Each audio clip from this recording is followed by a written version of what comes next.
question I was asked recently was, why is it important that we know God's real name?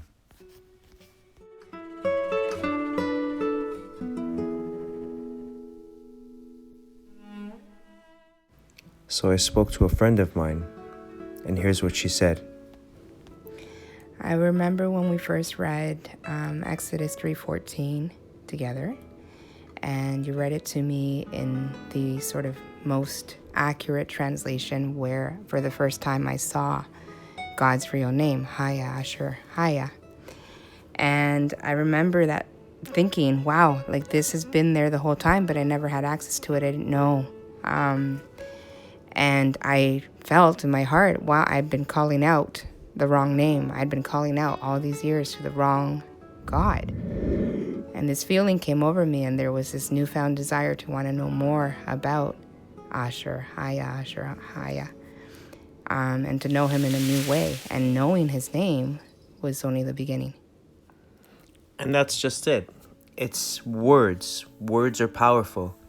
And the words we say have either a very positive effect or a negative effect. And the words that God told Moses when Moses asked his name were very powerful. And of all the words in the whole world and all the languages that exist, the most powerful word of all would then have to be the name of God. And why is it that that's overlooked? Why is it that people say it doesn't really matter what the name of God is as long as we believe in him? But if we praise the wrong name and say the wrong word, what is God going to think? What is God going to feel? Having said his name to Moses and told him the truth of who he is, how would he feel to know that his sons and daughters haven't made an effort to look into the truth of his name and accept the translation of man, an institution?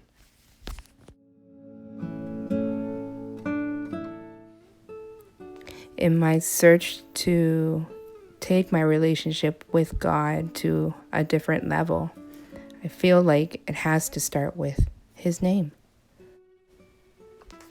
And his name is Ehyeh ASHUR Ehyeh. And we should not let institution and people who are not God-fearing disconnect us from God